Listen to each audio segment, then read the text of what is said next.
ఎర్ర తోటకూర ఎర్రపప్పుతో రుచికరమైన వంట చేసుకుందాం రండి. Welcome to my channel Madhura Smriti. Cook healthy, eat healthy and stay healthy. ముందుగా ఆకుకూరని శుభ్రంగా కడిగి సన్నగా తరిగి పెట్టుకోండి. అలాగే ఒక కప్పు ఎర్రపప్పుని కడిగి ఒక 10 నిమిషాల నుంచి 15 నిమిషాల వరకు నానబెట్టి ఉంచండి. 2 మీడియం సైజు ఉల్లిపాయలని సన్నగా తరుక్కోండి. 4-5 పచ్చిమిరపకాయలను కూడా తరిగి రెడీగా పెట్టుకోండి. ఇప్పుడు కుకింగ్ ప్యాన్లో 2-3 టేబుల్ స్పూన్ల నూనెను హీట్ చేసి అందులో తరిగి పెట్టుకున్న ఉల్లిపాయ ముక్కలు, మిరపకాయ ముక్కలను వేసి దోరగా వేయించండి. ఇందులోనే కొద్దిగా ఉప్పు వేసి వేయించితే తొందరగా వేగుతాయి. వీటిని లో ఫ్లేమ్ మీద ట్రాన్స్లూసెంట్ అయ్యేంత వరకు వేయించండి. ఇప్పుడు 1 teaspoon ginger garlic paste వేసి దాన్ని లో ఫ్లేమ్ మీద వేయించండి. ఇది మంచి సువాసన వచ్చేంత వరకు వేయించండి. ఇప్పుడు కడిగి నానబెట్టుకున్న ఎర్రపప్పును వేసి ఒక 5 నిమిషాల పాటు లో ఫ్లేమ్ మీద ఫ్రై చేయండి.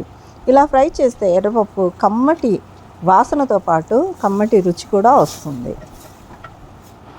ఇందులోనే చిటికెడు పసుపు వేసి బాగా కలిపిపెట్టి ఒక 5 నిమిషాల పాటు లో ఫ్లేమ్ మీదనే ఫ్రై చేయండి.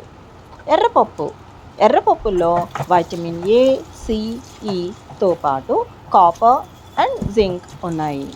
ఇది కంటి చూపుని మెరుగుపరుస్తుంది. అలాగే ఇందులో యాంటీ ఆక్సిడెంట్స్ పుష్కలంగా లభిస్తాయి. ఇది మంచి ఇమ్యూనిటీ బూస్టర్గా పనిచేస్తుంది. ఎర్రపప్పు వేగి మంచి వాసన వస్తుందండి.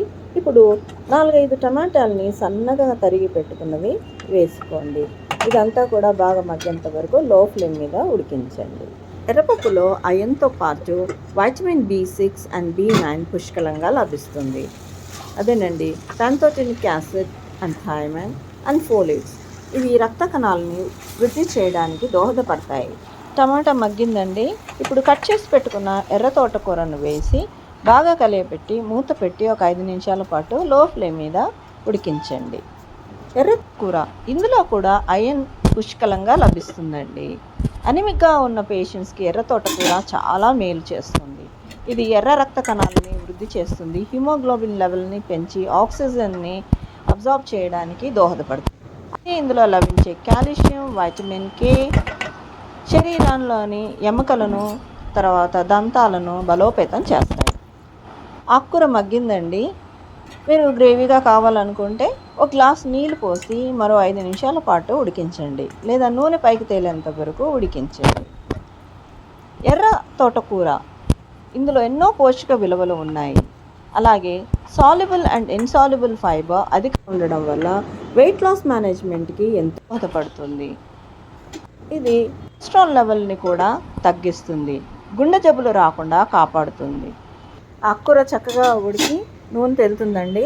ఇందులో ఇప్పుడు తగినంత కారము, నేను ఇక్కడ 1 టేబుల్ స్పూన్ కారం వేసుకుంటున్నాను. అలాగే 1 టేబుల్ స్పూన్ ధనియాల పొడి వేసుకొని కలియపెట్టి కొత్తిమీర కనుక ఉన్నట్లయితే పచ్చి కొత్తిమీర వేసుకొని కలుపుకొని స్టవ్ ఆఫ్ చేసి సర్వ్ చేసుకోండి. ఇది రోటీలోకి, అన్నంలోకి చాలా టేస్టీగా ఉంటుంది. ఆకుకూరలో వైటమిన్ ఏ, సి, కే పుష్కలంగా లభిస్తాయి.